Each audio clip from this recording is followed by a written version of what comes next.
Good evening, everyone. How are you? Good, good, good, good. So good evening, I'm Bonnie Cannon. I'm the Executive Director of the Bridgehampton Child Care and Recreational Center. Welcome to our Thinking Forward lecture series, Equality Matters in the Hamptons. We are so proud of our community partnerships, and thank you, Guildhall, for caring about our kids and our community. This is our fourth lecture in this beautiful theater, and thank you, J.P. Morgan Chase, for sponsoring our lecture series. Let's give them a hand. We hope you enjoyed seeing some of our beautiful faces on the screen. The center has an after-school program, a teen college prep program, a low-cost summer camp, and our lecture series to educate, inspire, and open our eyes and hearts. Please get to know us, take home some information, look at our website, www.bhccrc.org. Better yet, stop by one day.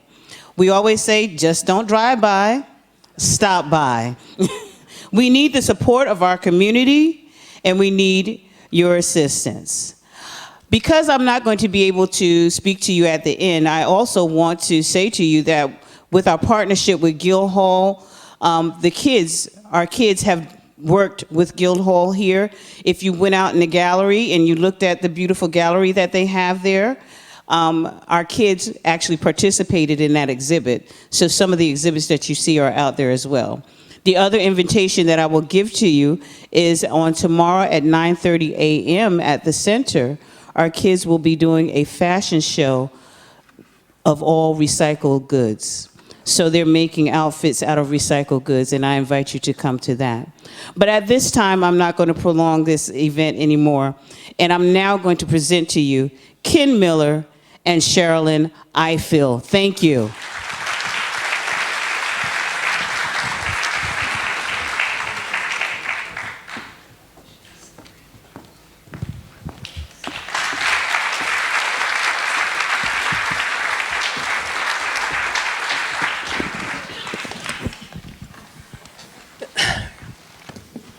Good evening, everyone.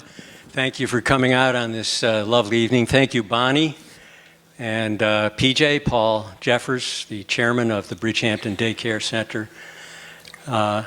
What you do for the community, you make it more humane, and it's good for everybody. And thank you to LTV, Long Island Television, which is recording this session as they did last year's on the same topic, race in America and race in the Hamptons.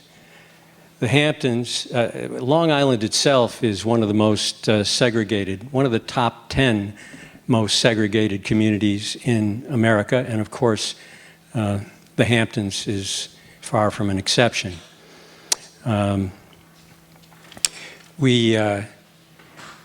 We have last year's session on the website of the center, and you can still see it there. And tonight's convening should be up in about a month. So what we're going to do tonight is Sherrilyn and I are going to talk for maybe up to an hour, and then Sherrilyn has agreed to take questions from the audience. It's such an honor to have a warrior like Sherrilyn Ifill, who's been so wonderful in the struggle for racial justice and human rights in America. And she has used both the law and the media as a very effective tool in that struggle. So there's a nice spirit in the hall. Why don't we just show a little more for Sherrilyn?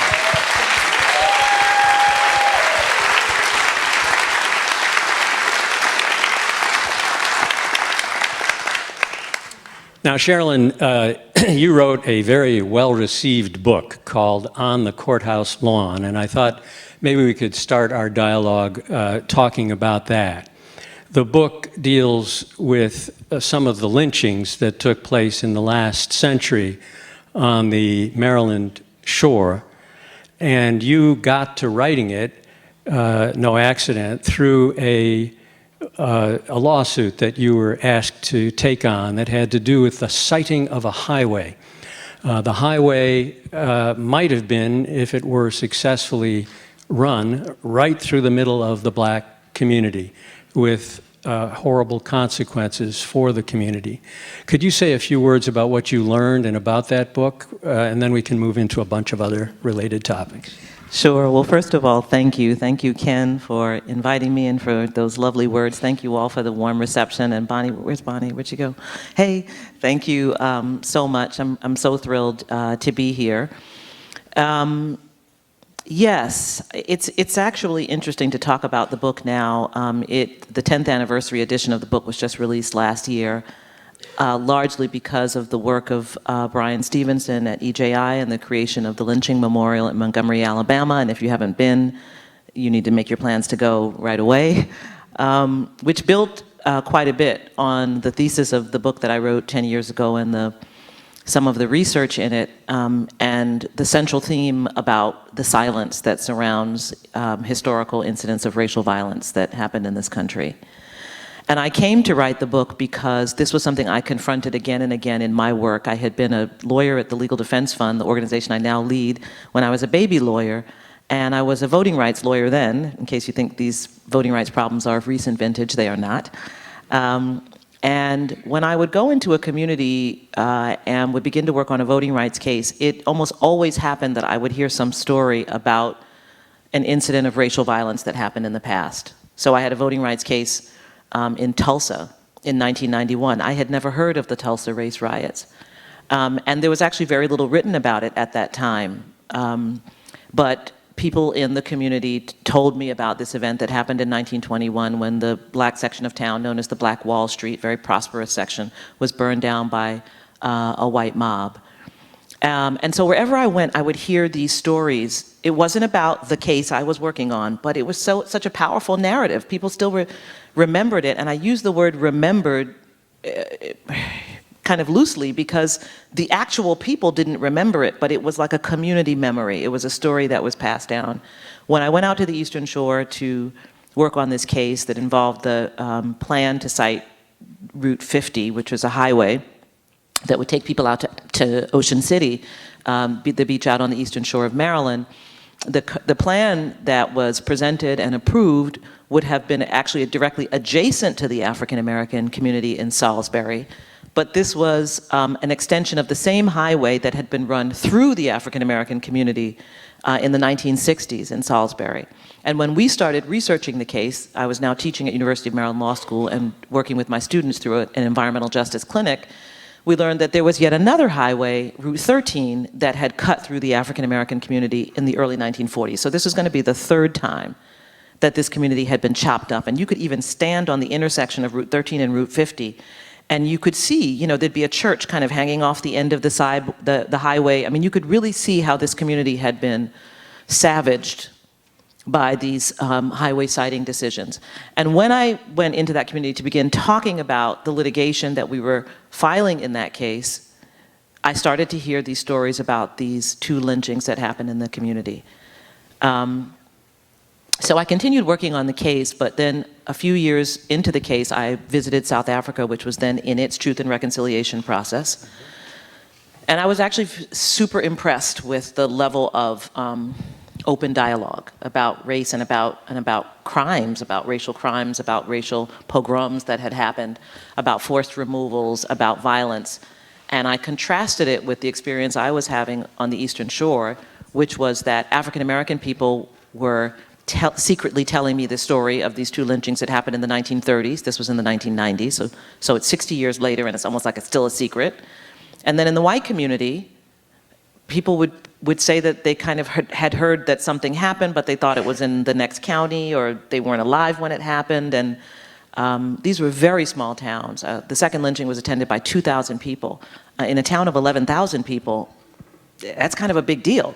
And the where of the lynchings was very important. Well, the name of the book is called On the Courthouse Lawn very deliberately because, so I'm from Queens.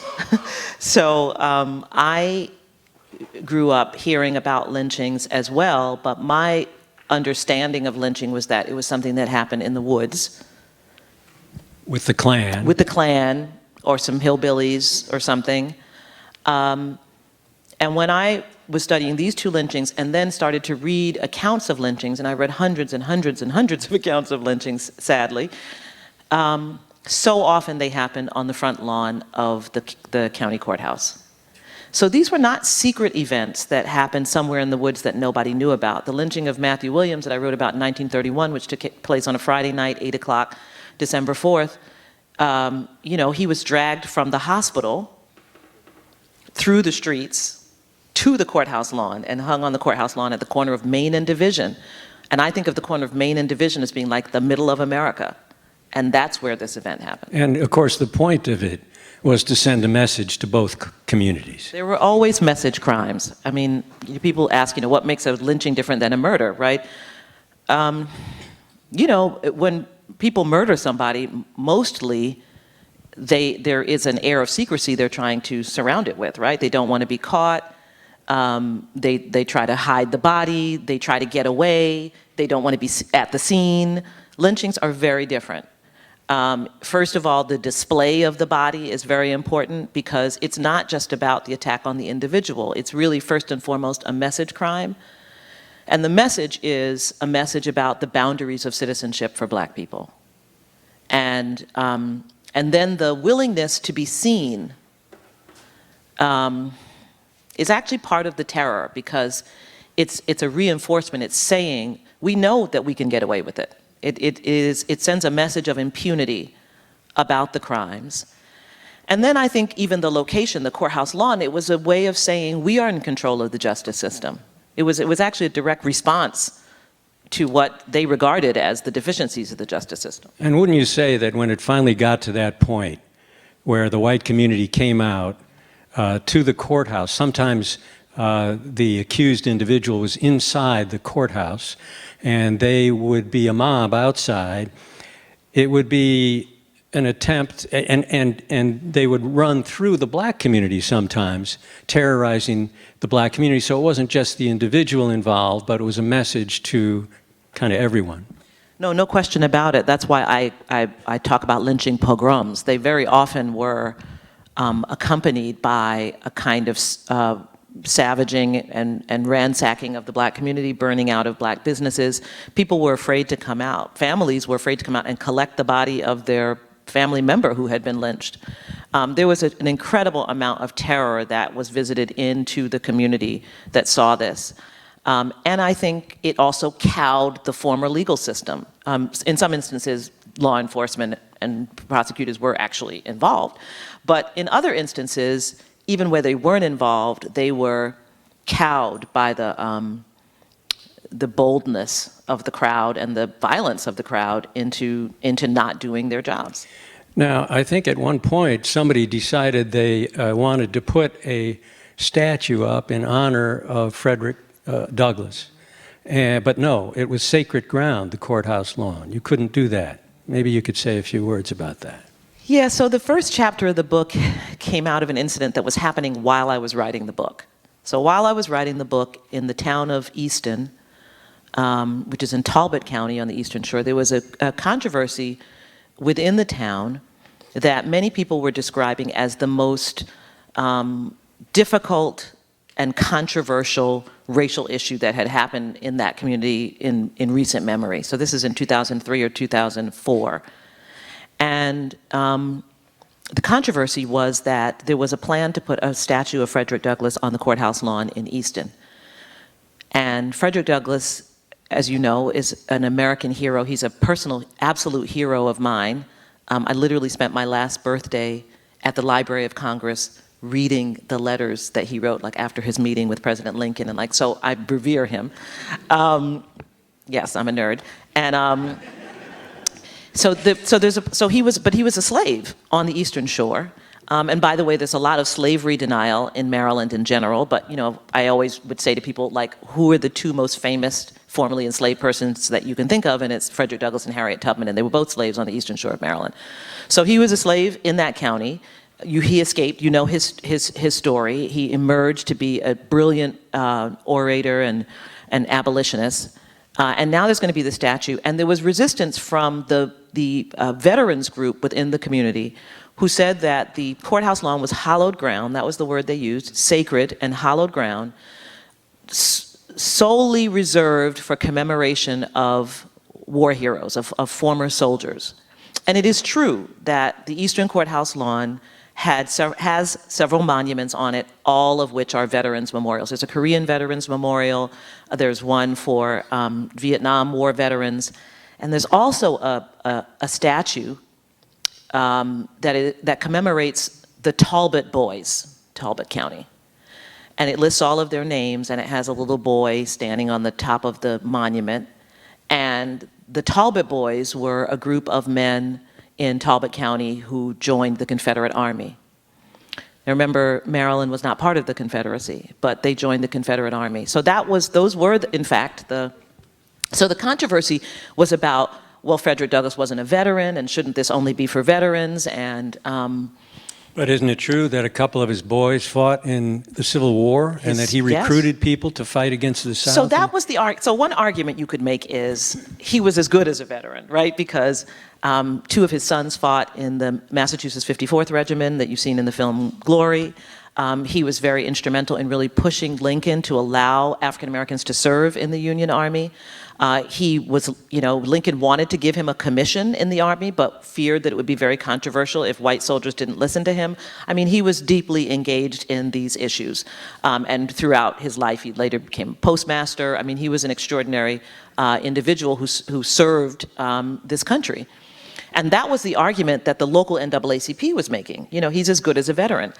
And I just kind of felt like there should be a different argument. And the argument I wanted to make, and which may be relevant to you and I think is relevant to how we think about our public space in this country, was that I wanted to challenge the idea of the courthouse lawn as hallowed ground and as a sacred place.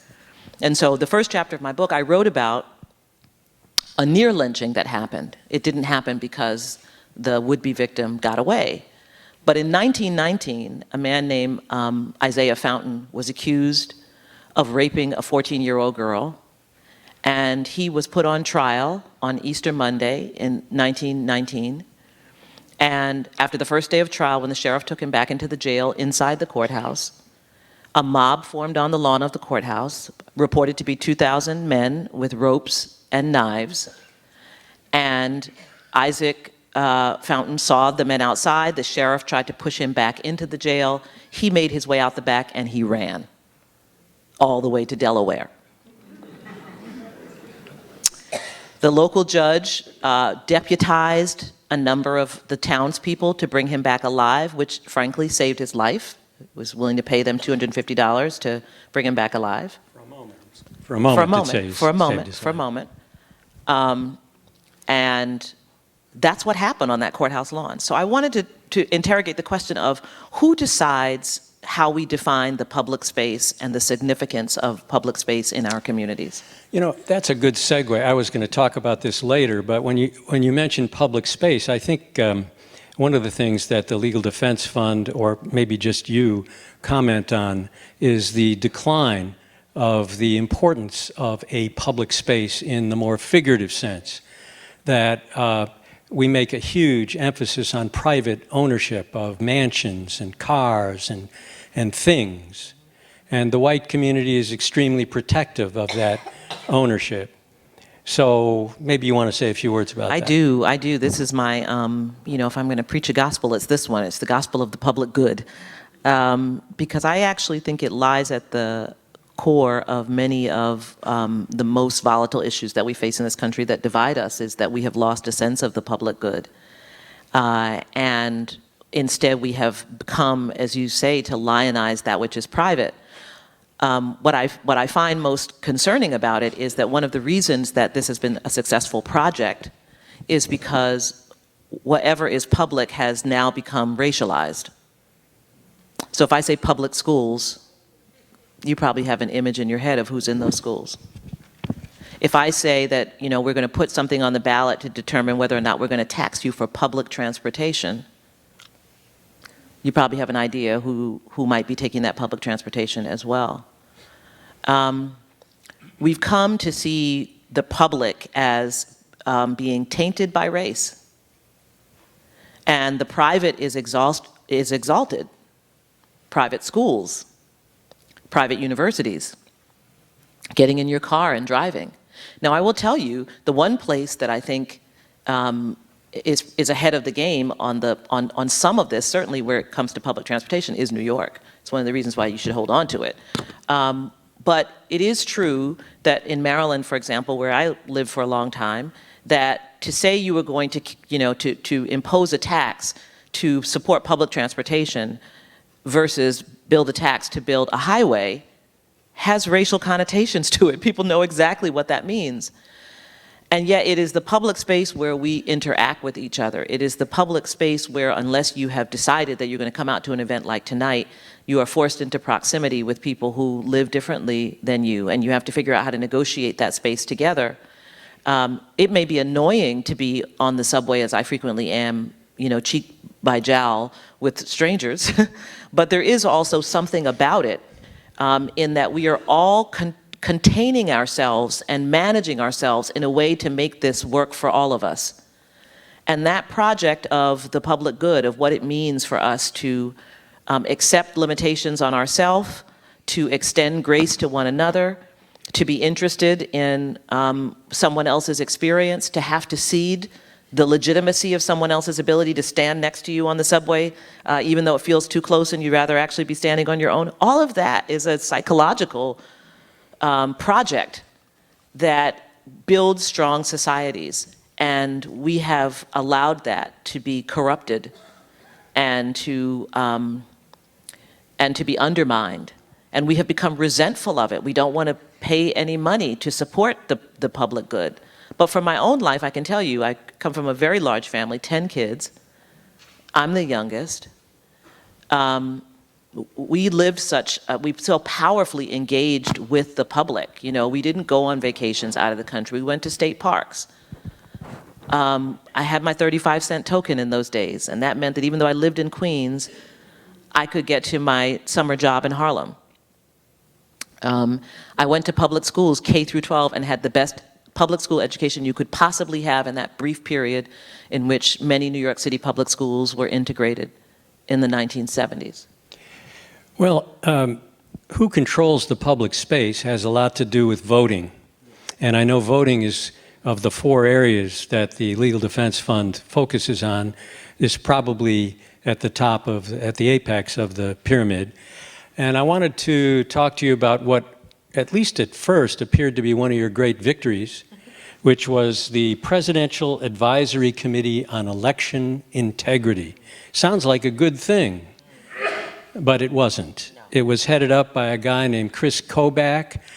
Trump was promoting it, and its purpose was voter suppression. And while the case, it wasn't a victory in the court, he threw in the towel on that one. Maybe you could say a few words about that, and then we can pick up with what happened after the towel was thrown in. Yeah. Right after the election, actually before the election, but certainly right after the election, you all will recall that President Trump had a little difficulty accepting that he had lost the popular vote. And so he began insisting on this narrative that the election, you know, there was this election fraud and that 3 million votes were cast illegally. And you remember I think it was people coming from New Hampshire to Massachusetts or Massachusetts to New Hampshire, and there were all these votes in California and so forth. And he had talked about this a little bit before the election, but he really began to pump it up after the election. And Stephen Miller, his aide, who is really, in fact, a white supremacist on his staff, really insisted on this as well.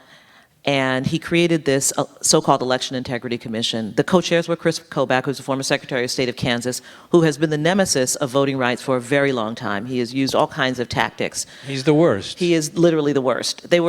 Everyone on this commission was literally like the rogues gallery of voter suppression. I mean, it was just unbelievable.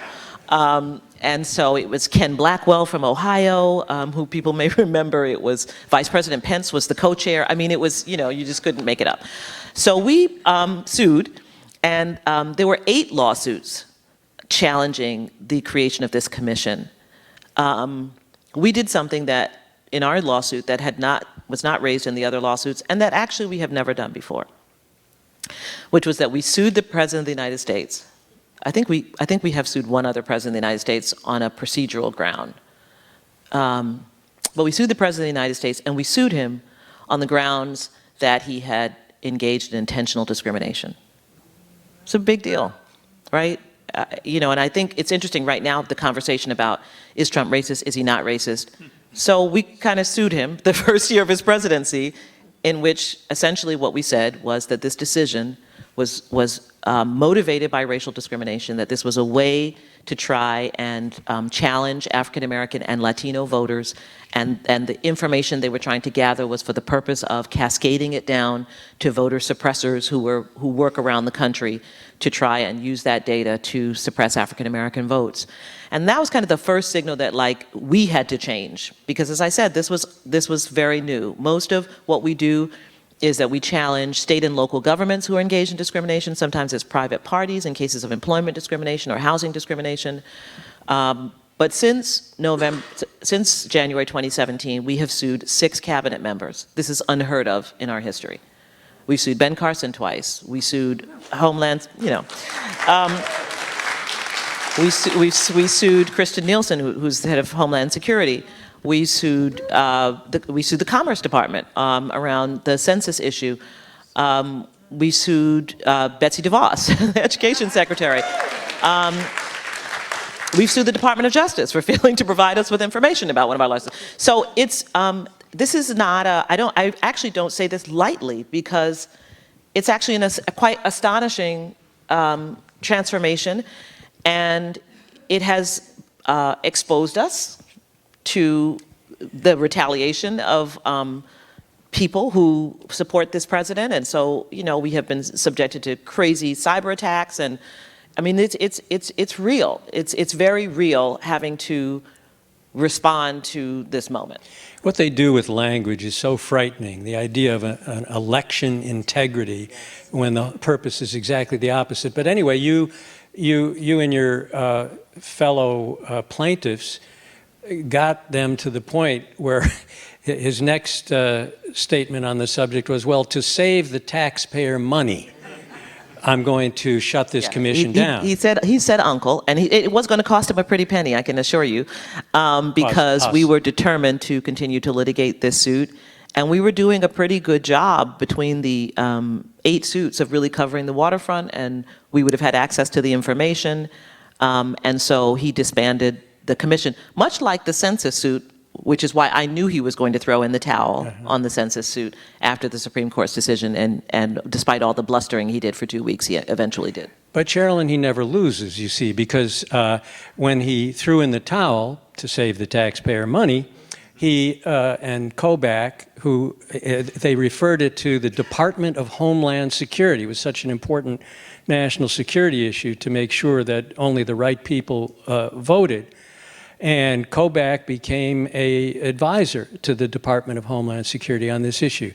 And then I lost track of it, but I'll bet you didn't. No, it continues. And you may have seen the president's tweets the last 2 days are all about the need for a federal voter ID law. So that's his new thing. And you know that we have been pushing, Senator McConnell has refused to allow several bills that would help secure our election from foreign attack to be voted on in the Senate. I mean, this is actually, frankly, astonishing. It's great to talk about Trump, but it's pretty astonishing that there are bills that have passed in the House and that actually have bipartisan support in the Senate that Mitch McConnell will not allow a vote on that's designed to protect our vote against foreign hacking and influence. And he won't allow it to come to the fore. And so now what the president said the last 2 days is, well, if you're going to do it, because I think they feel the pressure on McConnell, you should tie it to a federal voter ID provision. Right. Unbelievable. Well, you used to get support from the federal government for voting rights cases, but you don't anymore. And the quality of the judges that he's nominating to the federal bench, they're inexperienced, and their politics are in some cases, forgive the expression, deplorable. Maybe you'd comment on that. Well, this is one of the most important areas of work that, unfortunately, people just have difficulty sustaining their attention to it, and that is the appointments to the federal bench. In fact, this is the reason why many Republicans and conservatives who know better, who actually know that this president is a wrecking ball on this democracy, support him because they believe that they are at least getting conservative judges appointed to the bench, and that this will allow their ideology to have power for decades to come. And I want to first of all say I don't apologize for resisting and opposing judges who hold an ideology that is contrary to the civil rights issues that I stand for and believe in and have fought for. But that's kind of routine. Like, that is just the way it goes, right? There are judges that are more liberal, there are judges that are more conservative, and those battles we know of quite well. This is actually quite different, what is happening at this moment. Not only are these judges conservative, but they're beyond conservative. So we have a whole tranche of judges who have refused under oath to say that Brown versus Board of Education was correctly decided. Now that's a pretty low bar right? That's deciding whether or not segregation can be legally enforced by the state. Racial segregation. You don't get, and so for those who have said it was correctly decided, they don't get a gold star either, because that's a very low bar. But the point is that we now have judges who refuse to say that Brown was correctly decided. We have judges who have been actively defending voter suppression in the states that they come from. We have judicial nominees, actually one was just confirmed, who are virulently anti-LGBTQ. These are not judges before whom any of my clients would believe they could get a fair shake. And the key to judges is that they must be impartial. So I want to say one more thing. The other feature that I think, regardless of your ideology, should bother you, is that the competence level of these judges is beyond anything I have ever seen, and I have been in this for 30 years. So judges who are, we have one up right now for a seat in Kentucky from Mitch McConnell's state, who was rated not qualified by the American Bar Association. Now, that's a hard thing to do. The American Bar Association is nonpartisan. You can get not qualified, qualified, well qualified. Most judges get at least, judicial nominees get at least qualified. You wouldn't even put a nominee up who wasn't qualified. But increasingly, we're seeing nominees who are not qualified to be federal judges. To be a federal judge was largely considered something that happened later in your career after you had distinguished yourself in the profession in some way, in academia, at a law firm, in government, in some way distinguished yourself. Many of you may have seen the video, was it last year or 2 years ago, of one judicial nominee, Matthew Peterson, who couldn't answer any questions, remember? And he was asked by a Republican, Representative Kennedy, Senator Kennedy from Louisiana. And it turns out he had never filed a motion. He had never argued in court. It was not clear to me that he had ever actually entered a courthouse. And okay, so the video went viral, and it was funny because it was awful, but it should have alarmed you. The question is, how did he end up at a hearing before the Senate Judiciary Committee? Because remember, you first have to fill out an extremely onerous questionnaire if you are nominated to sit on the federal bench. And that questionnaire asks everything about you, every place you've ever lived, and it asks about everything you've ever worked on. And one of the most important questions is a question that asks you to list the 10 most important matters that you personally litigated. So first of all, it presumes that there are at least 10. It presumes that you personally litigated them. So I went back to look at his questionnaire because I'm thinking, how do you make it to the chair if obviously you haven't litigated anything? Why are we all laughing at this video? So he had been in the counsel's office for the FEC, the Federal Election Commission, and among the cases that he listed that he personally litigated was Citizens United. Because I guess he was in the counsel's office when the FEC was litigating that case. So we have people who are incompetent, but who are also giving misleading answers on a questionnaire that they sign under penalty of perjury to sit on the federal bench. The United States has a view of itself that we are exceptional. And I think in your view, if we have any claim to that, a key element would be the 14th Amendment. But you may want to say a few words about that, but I can't resist getting into this moment in American history. I know you're not a historian, but how exceptional would you say this moment is? I mean, of the first 12 presidents of the United States, 10 were slave owners, and we could come right up through the present. Recently, a tape was made public where Ronald Reagan is exchanging racist remarks with then President Nixon, who repeats them in another context. What would you say? People argue about whether Trump is a racist. I don't think it's much of an argument, but it's one of the hopes we have about this discussion tonight is that people of goodwill who are in this room will understand how deeply embedded and how structural racism is in this country. In that vein, is Trump a symptom, a cause? How unusual do you think this moment is? So yeah, that's a really great question. Because I know a lot of people say, including my own community, you know, we've been here before and, you know, we're going to survive this moment. And I guess I want to push back against that a little bit. I mean, I prefer not to make the comparison slavery because, again, the low bar. Yes, it is true. We know that so many of our early presidents were slave owners. We know about the terrible compromise that was made in our Constitution. I taught constitutional law for many years, and one of the exercises I would have my students do is to go through the original Constitution and find where the Constitution mentions the word slavery, which of course it does not in the original Constitution. Not that it doesn't talk about slavery, but it doesn't use the word slavery because they knew it was wrong. And so it says things like the migration and importation of persons, right?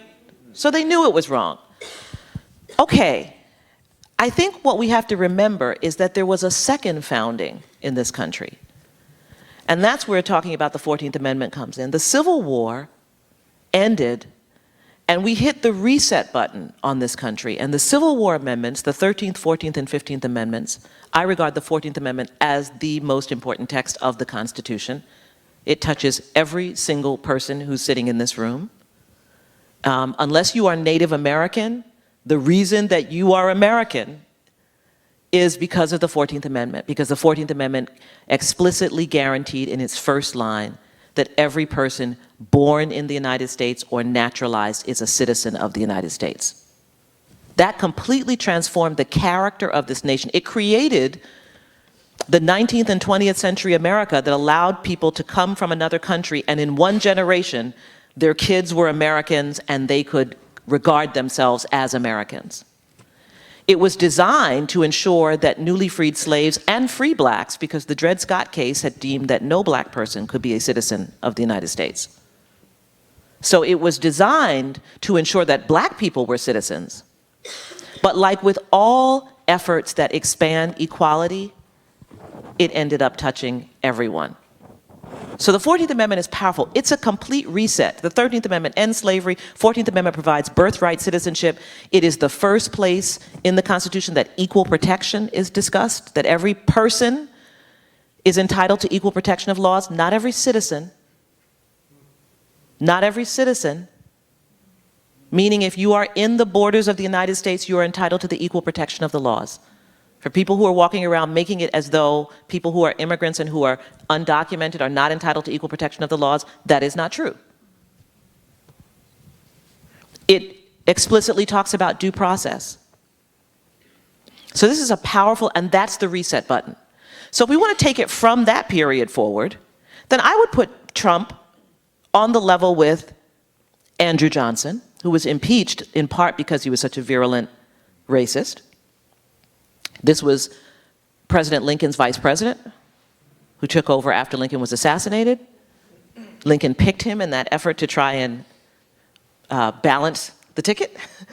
One of the fascinating things I read on my birthday last year at the Library of Congress was Frederick Douglass talking about the difference between Lincoln and Johnson, and how what the meeting with Johnson was like, and how he wanted it to be clear the disrespect he had for black people when Frederick Douglass went to see him. Who? Andrew Johnson.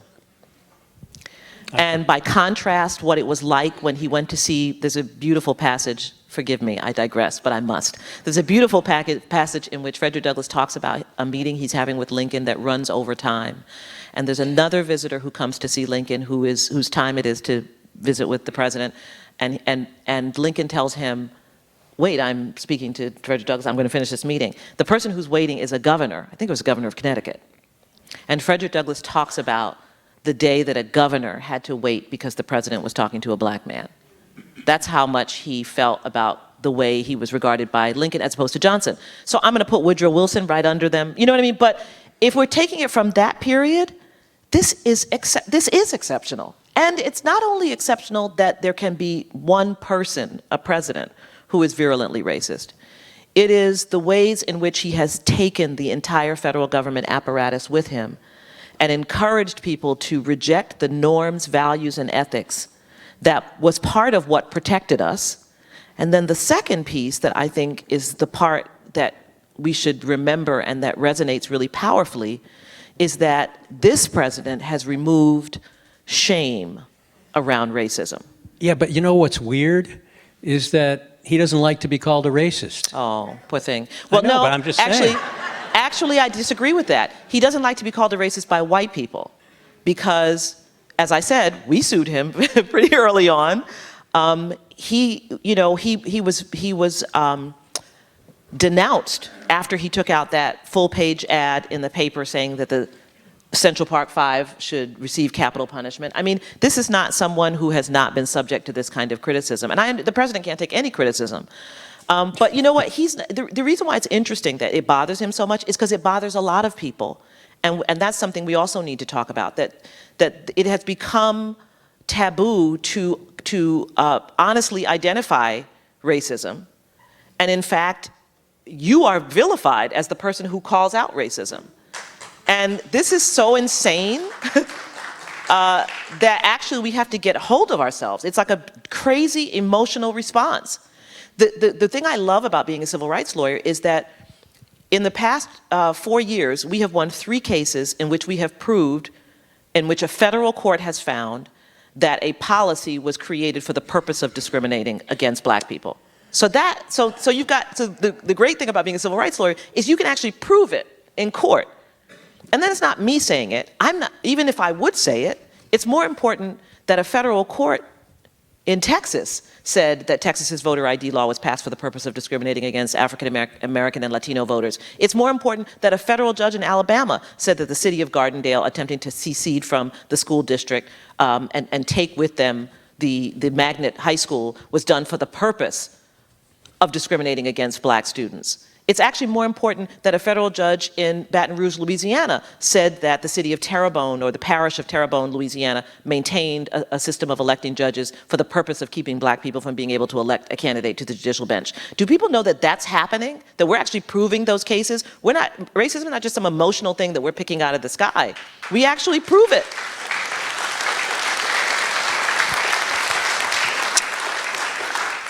Now, I'm going to get to asking you about reparations. You know, Sherrilyn doesn't know anything I'm going to add. In the interest of spontaneity, I didn't tell her what I was going to ask her about.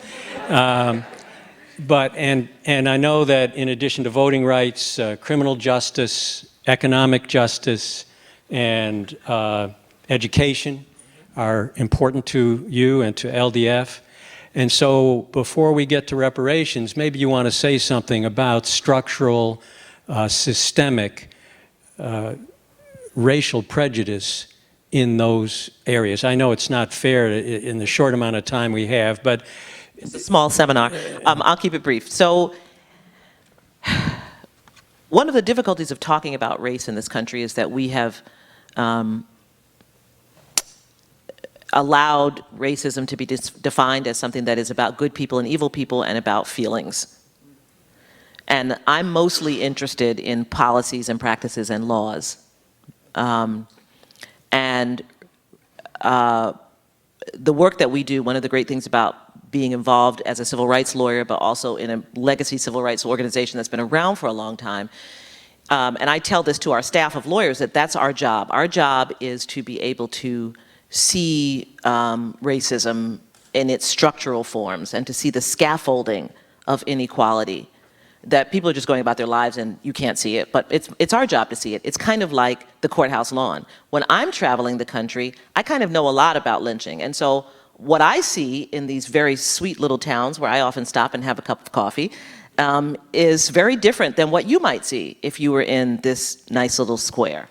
And that's my job. My job is to see that structure.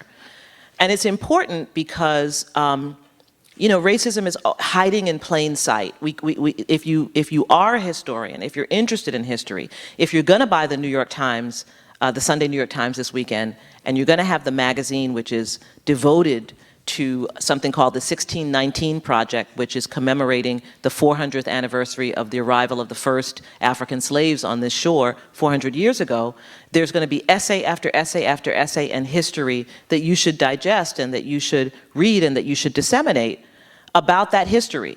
And that history is hiding in plain sight, and it's all around us. And our job as civil rights lawyers is to see that and to begin to dismantle what those structures are. It doesn't mean that there are not people who are not perpetrating racism, and we deal with that as well. If you take the case of housing, yes, suing someone like a Donald Trump, as the Justice Department did, and the Trump Organization for engaging in discrimination in the apartments that they rented in New York in the 1970s, that is a form of racism in which it doesn't get worse than that, right? Where, the applications would come in and, the Trump folks would put C on the application for colored for black people and not rent to them like that. Okay, so that's real, and actually that kind of explicit racism still exists and is in fact on the rise again.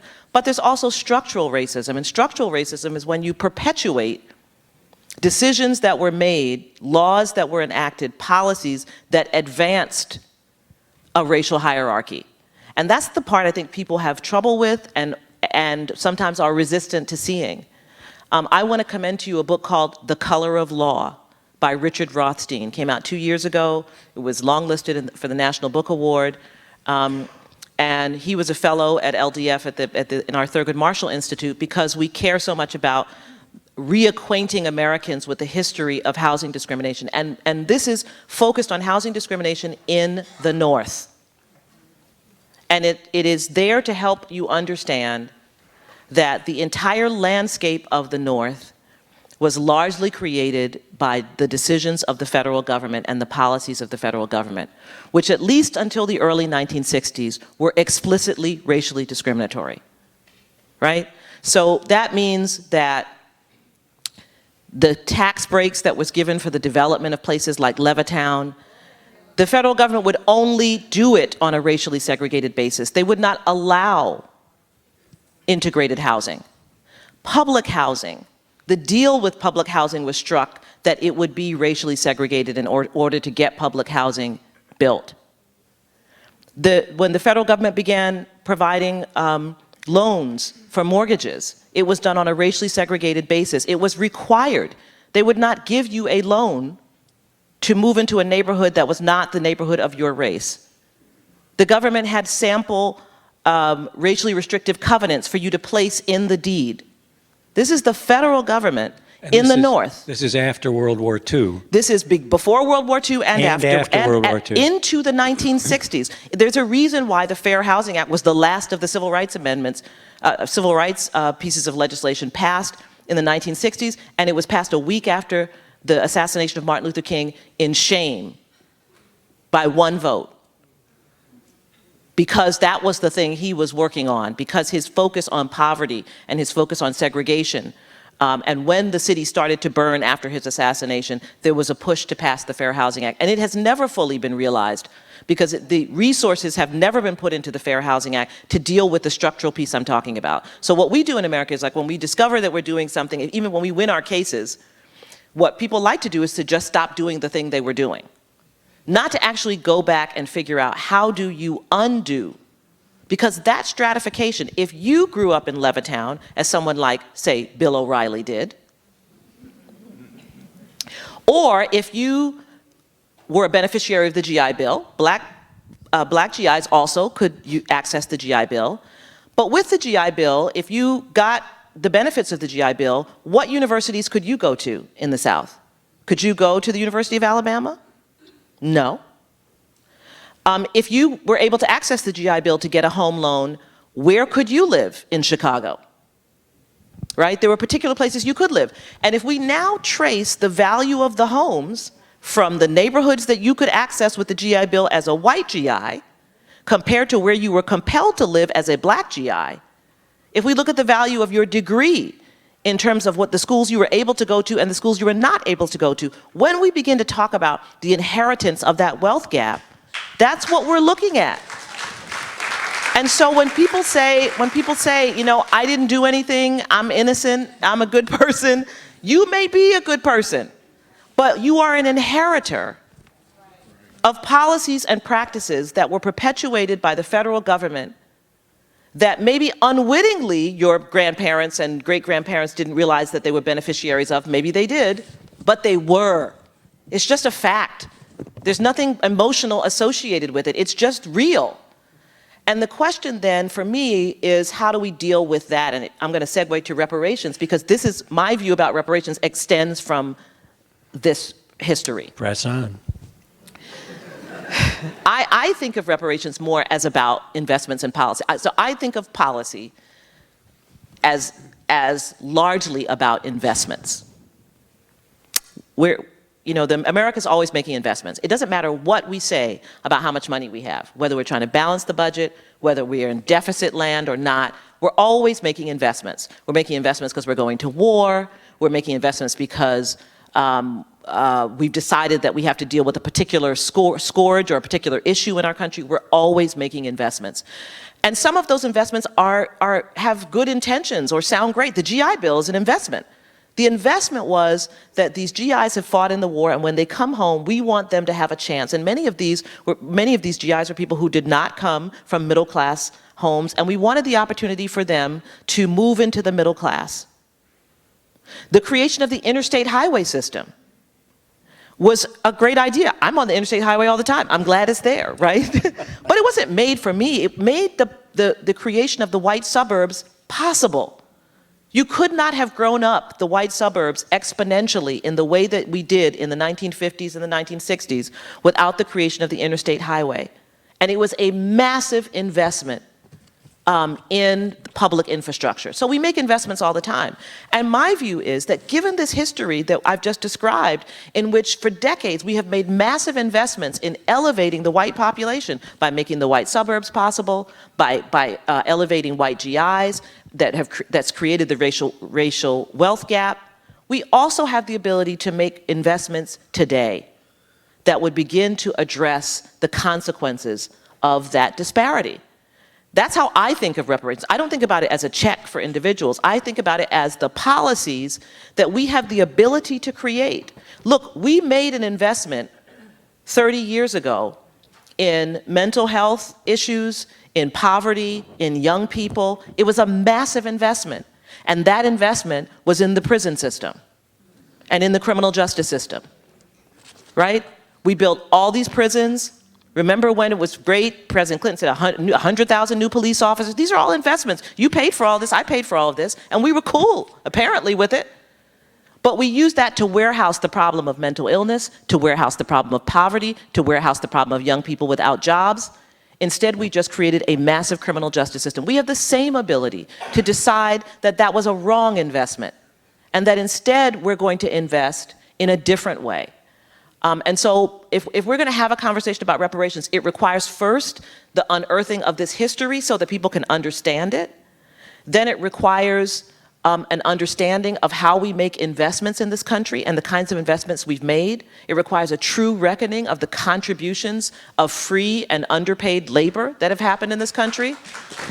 And then it's a conversation about policy. It's no different than the policy conversations that we have. We stood up in very short order something called a Department of Homeland Security that had never existed before after 9/11. A whole cabinet department, $9 billion.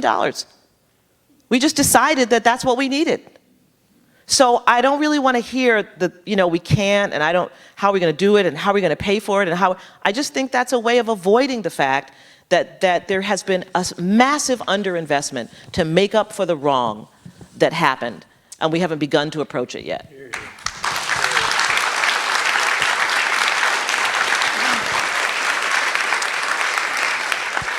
That topic of reparations leads to such important and interesting discussions, but we don't have time to go as deep into it as we should. I think we should open the floor for questions, but since Frederick Douglass has been so present this evening, I thought I would share with you a quote that I came across in preparing for this discussion by Frederick Douglass, who said, "No man can put a chain about the ankle of his fellow man without at last finding the other end fastened about his own neck."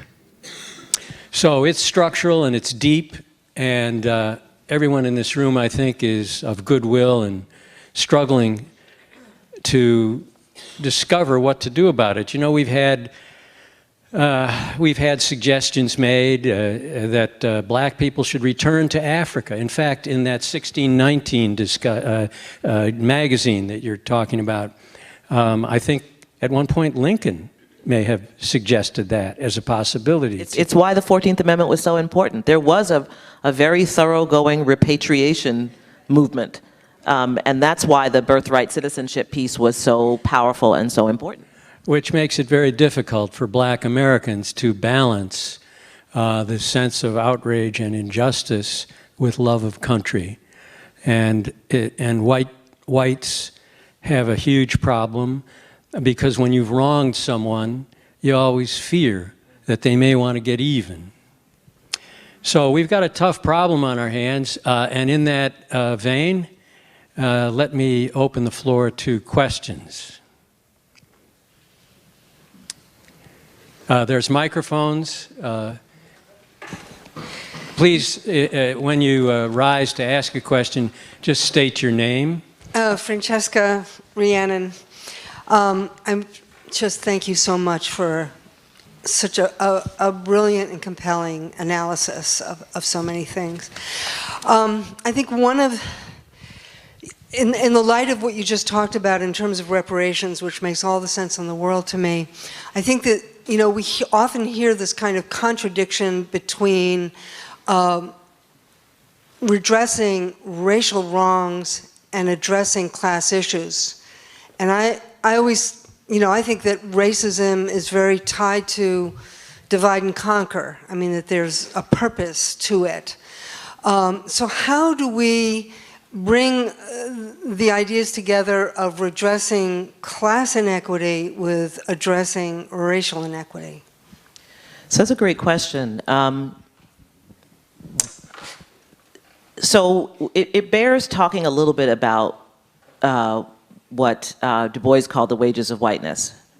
You know, there has been a kind of a feeding to the white community of a psychological wage of superiority. And it has led many white people to make terrible decisions about the support for policies and practices that actually would undermine many of these class differences. At every turn, we have seen circumstances in which, even where it was beginning to happen, the connection between African Americans and poor whites, which should logically actually be standing shoulder to shoulder, has been broken by the idea that you know, you can still be better than somebody, no matter how low you are, and the willingness of people to be attracted to that. So there really does have to be a conversation about that, about the psychological ways. I look at some of the policies that President Trump is advancing that actually is not helpful to people who are low income, who are white. And yet they will support him because he is articulating something that is psychologically satisfying to them, to people who feel that they don't want to be policed anymore in what they say.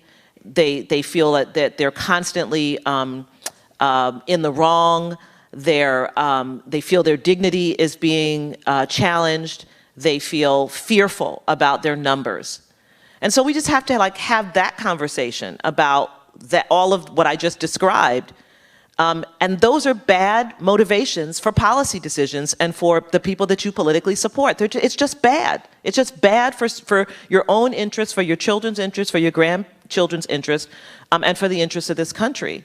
So we've got people making bad decisions that come out of that emotional well. And then we also have people who are constantly, this is the world I live in, where people are constantly saying, well, it's class, not race. Race exists as an independent factor for all the reasons that I have just described. It exists that way because people are addicted to it, and because people will make decisions that are contrary even to their economic interests, right? You see this, where people don't want to be, where store owners don't, even if you're going to spend a lot of money, they don't want to be associated with having black people in the store because they believe that somehow lessens their brand. We actually filed a case against a little store called Wet Seal, which I don't even think exists anymore, but it used to be in malls all over the place. It probably was out here too, and my teenage daughters used to go there all the time, and I hated their clothes. But anyway, we filed a suit against Wet Seal because you know, they had a policy of trying to remove black women managers from the floor because they thought that it diminished their brand. I mean, this kind of thinking is like, that has nothing to do with whether it is in fact economic or not, economically helpful or not. So there is a piece of this that gets bundled in, and I think we have to have clarity about what that is. This goes back to what I was saying about birthright citizenship. The opening the window of equality and access actually is the rising tide that lifts all boats, right? It is actually not trickle-down economics. It's actually that. I often talk about a case that LDF litigated in 1971 on behalf of a white woman, Ida Phillips. Phillips versus Martin Marietta. We argued her case in the Supreme Court and won. Why did we take the case? We took the case because we understood that the equality principle in the case was vital and important. And this was just at the time that Title VII was emerging, and we wanted to manage and be part of how the courts were interpreting this concept of employment discrimination. Ida Phillips applied for a job at Martin Marietta in Georgia, and she was denied the job because she had preschool-age children. And the policy of Martin Marietta was that they did not hire women who had preschool-age children on the theory that they should be home taking care of their kids. So we argued and won that case in the Supreme Court on behalf of Ida Phillips. This is LDF, an organization whose mission is racial justice. It was argued by Bill Robinson, an African-American lawyer. And so any white woman who's in corporate America today, or whose mom was in corporate America, who has preschool-age children, you benefited from the work of the Legal Defense Fund. So if we are opening that door to equality, it actually is helping other groups and other people, and it is lifting all boats. So I say lean in to the opening of access, because ultimately it actually does create the principles and the values. If we think about all of the principles and values of equal protection, of due process, these are things that everyone benefits from, that the government can't take something from you without giving you a chance to come to court and defend yourself, or a chance to explain it. I mean, these are all things that we all benefit from. Another question? Thank you. The voters of Florida in You are Matt Mallow. I am Matt Mallow, yes. The voters of Florida in 2018 passed a ballot initiative changing the Florida Constitution, restoring the rights of felons who had served their sentence to vote. The legislature of Florida and the governor have done their utmost to pass legislation requiring the repayment of costs by the former felons before they can vote, which I concede the scaffolding of voter suppression and a poll tax. What is LDF doing about that? And in that vein, that would benefit all racial groups who happen to fall within the category of former felons. Well, I'm so glad you raised that. So we were waiting. We knew what was going to happen, and we were waiting, and so that Friday night, we weren't expecting it that Friday night, I admit, but the governor, no sooner did the governor sign that legislation requiring the repayment of fines and fees, then 3 hours later we filed suit. It was LDF, the ACLU, the Brennan Center. I really commend you to go to our website and look at the complaint, because it exemplifies exactly what you've described. And you look at our plaintiffs, they are African-American grandmothers and grandfathers. They are white men and white women in their 30s. It runs the gamut. And so we filed suit. We just sought a preliminary injunction last week. There are groups that are working to try to pay the fines and fees, but again, that doesn't deal with the structural problem, right? That's just, you know, it's very nice to have a very wealthy person help pay the fines and fees, right? Or to have a whole lot of people contribute to pay the fines and fees. But what we want is for the will of the Florida voters who passed that referendum, and the ability of formerly incarcerated people to be able to exercise their right to vote. So what did we do? We filed suit, and we're pressing ahead with that. And we filed the preliminary injunction because we want this resolved before the 2020 election.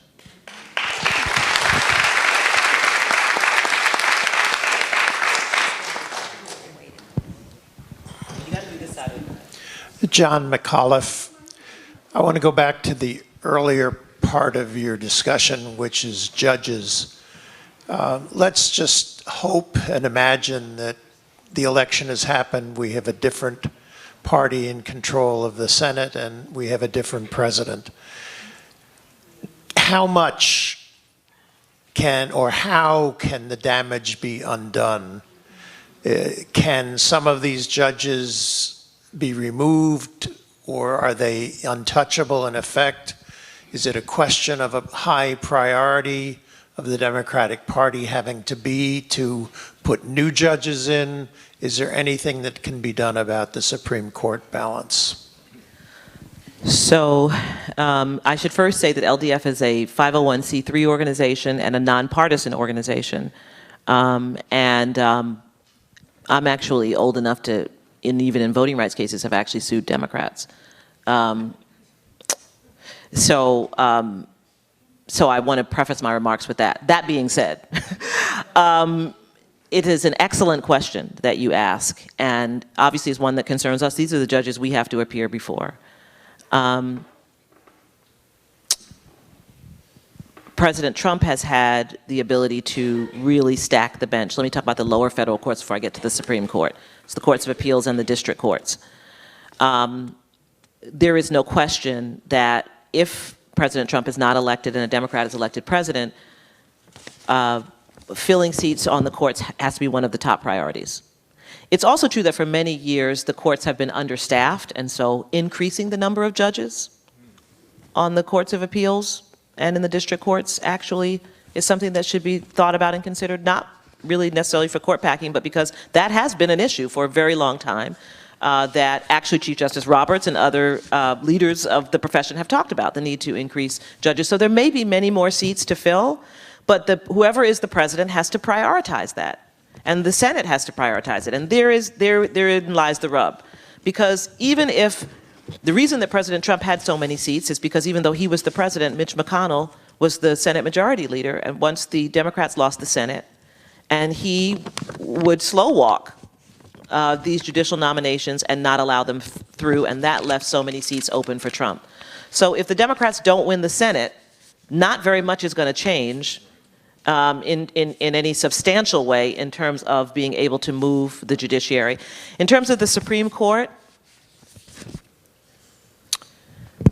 I'm not even sure what to say. This has been a very, very difficult year, this last year. And it may get worse before it gets better. But it is what it is. I'm not a court packer myself. And so that's not something I necessarily embrace. But I do think that it is important for whoever becomes the next president and whoever is in charge of the next Senate to take very seriously how important it is to be preparing and thinking about the Supreme Court. For my own purposes, I actually worry a lot about the trial courts, which don't get a lot of attention, the district courts. It's actually very hard to overturn a trial court's decision that is based on the facts, and a lot of the work that we do, racial discrimination work, is fact-based. And increasingly, the incompetent judges that I talked about are being appointed to the district court bench, judges who have no experience trying cases, who now will be overseeing the trying of cases. So I'm actually deeply worried about what's happening on the district courts.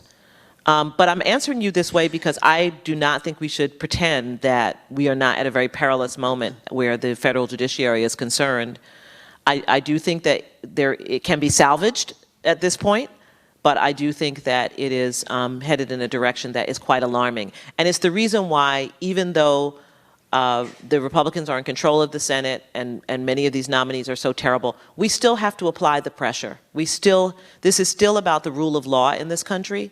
I am appalled that people think it's okay for the President of the United States to essentially allow another organization, in this case the Federalist Society, to basically kind of off-site the preparation of judicial nominees.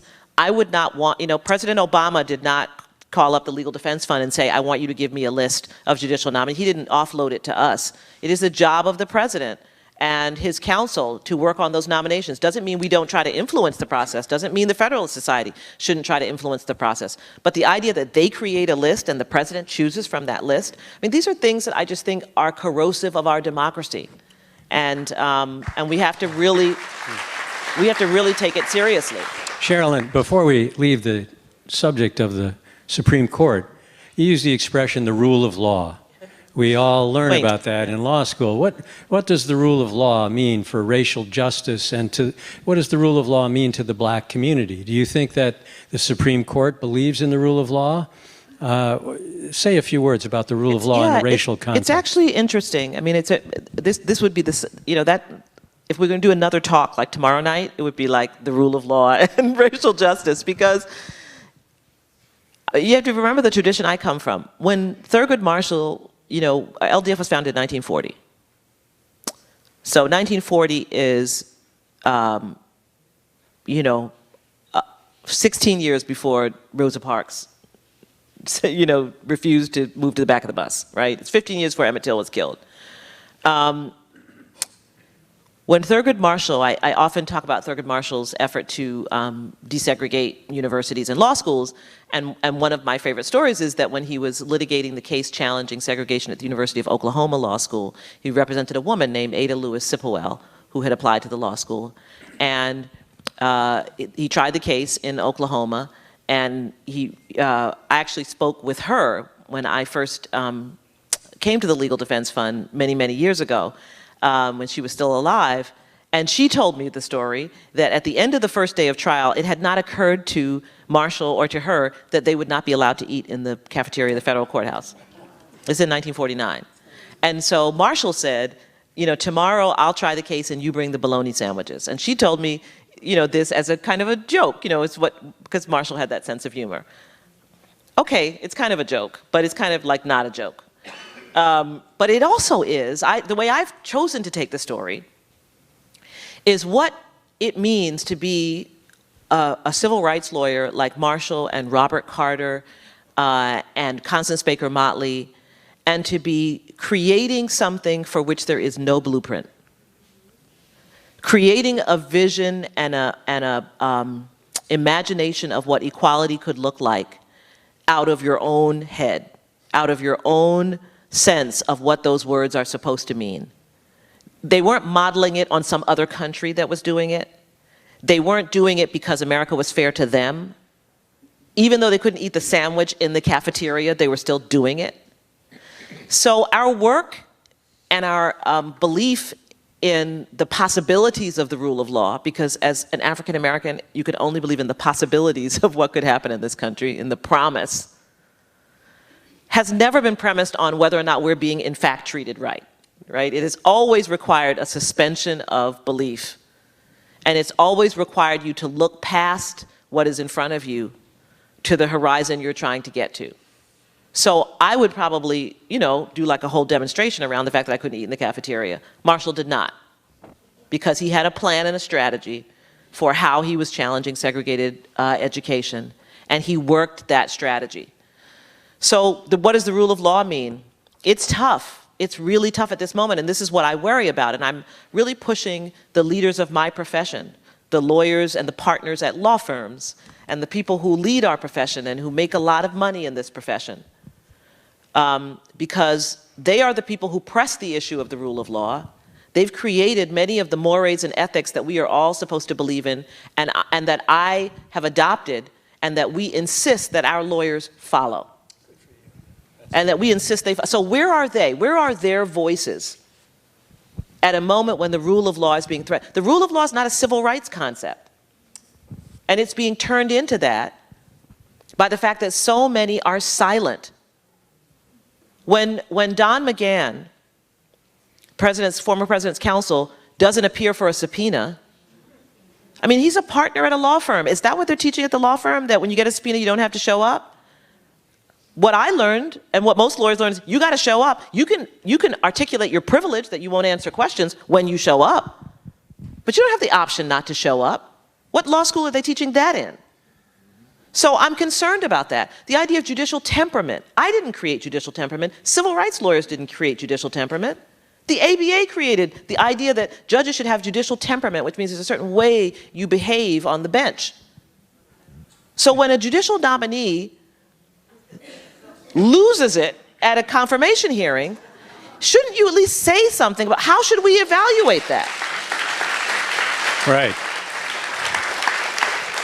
And a federal judge is attacked as not impartial because he's of Mexican When the president says says this judge is Mexican, first of all, Judge Curiel's Mexican American, that would be like the president saying, I'm African, right? Because I'm African American. And the president says he's Mexican and I'm building a wall, and therefore his decision is illegitimate because he cannot be impartial. That would have been a great moment for Chief Justice Roberts to say something. He said something when the president said there are Obama judges, and he said there are no Obama judges and Trump judges. But what about when the president accused a judge of being biased because the judge is Mexican American? So I'm really, you've touched on something that I've actually been trying to write something about it, and I've not regarded myself as sufficiently calm to write it in a way that, in a way that I think it has to be written as a lawyer in this profession, to really essentially an open letter to my colleagues to say, where are you? Do it. I think it's time.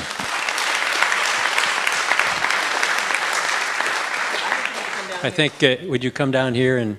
Oh,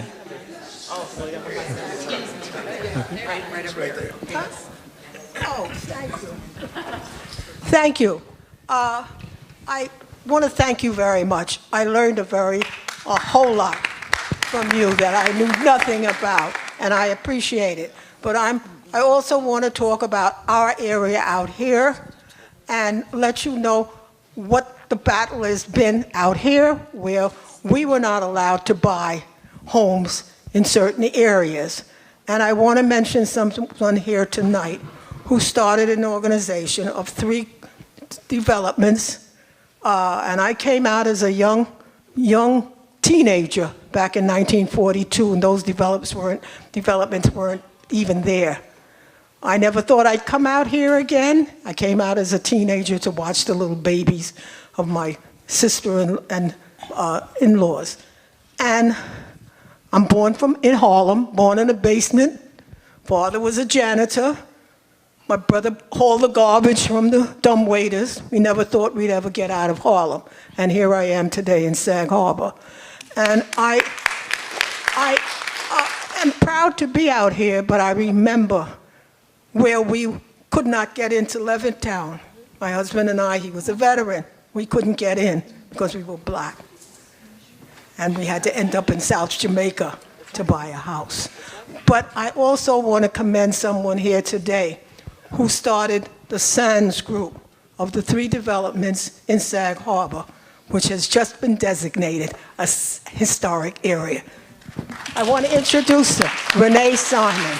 We are now in historic area, thanks to her, because we couldn't buy out here before. We could not buy. Fantastic. Thank you. I think we have time for one more question. Yes. My name is Rosa Hannah Scott. Oh, God, do I have Yes, I have something to think We need about. a mic down here, I think. Oh, okay. Yes. My name is Rosa Hannah Scott, and I had something to think about, and all of us should think about. Speaking of class, when they were speaking about the class and the slavery, at the time when we actually had slavery, even the poorest of whites could have a slave, and they did have slaves. So you can imagine what it was like through that period. And I just want the people here to think about the fact that Trump came here last week, and they said on television, oh, he didn't make $1 billion, but he did make 12 million. So that's a lot for us to think about when it comes time to vote and everything too. We really should. I'm not asking a question, but these 2 things I think are important, that the poorest of whites had slaves and that Trump made $12 million in 2 days. I'm sorry.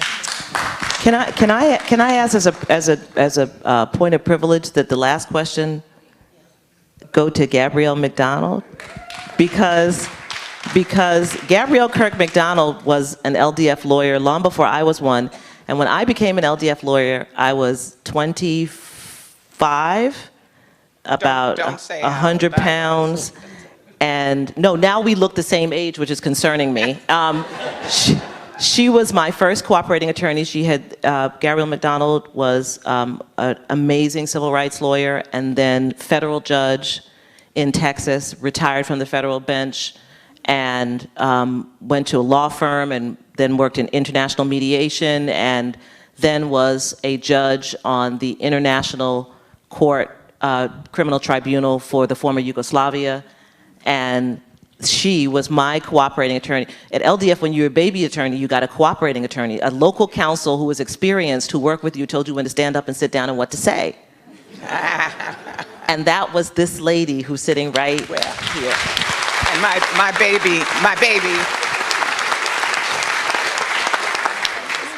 my baby grew up and grew very well.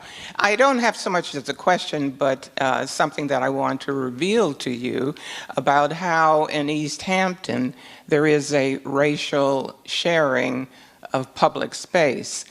And that is the benches. There are two benches in East Hampton for the jitney, which is the bus that we take into the city. One of them, and it's engraved, one of them says Rosa Parks, the mother of the civil rights movement. I think it was put there about maybe 8 years ago, not by the city, not by the owners of the jitney, but by, as I understand, a Black Baptist church here in East Hampton. But I use it as my opportunity for a little racial education. So I trot up with my gray hair, and I usually say, I'm going to sit with Rosa Parks. Well, you can imagine people kind of either look at me or ignore me. Or I will say, do you know who Rosa Parks is? Same reaction. So a little bit helps. It's unusual, and people probably don't know that that bench is here. Okay. Everybody, thank you very much for coming. Sherrilyn Ifill, who calls America to its better self. Let's give her one last round of applause. This is a public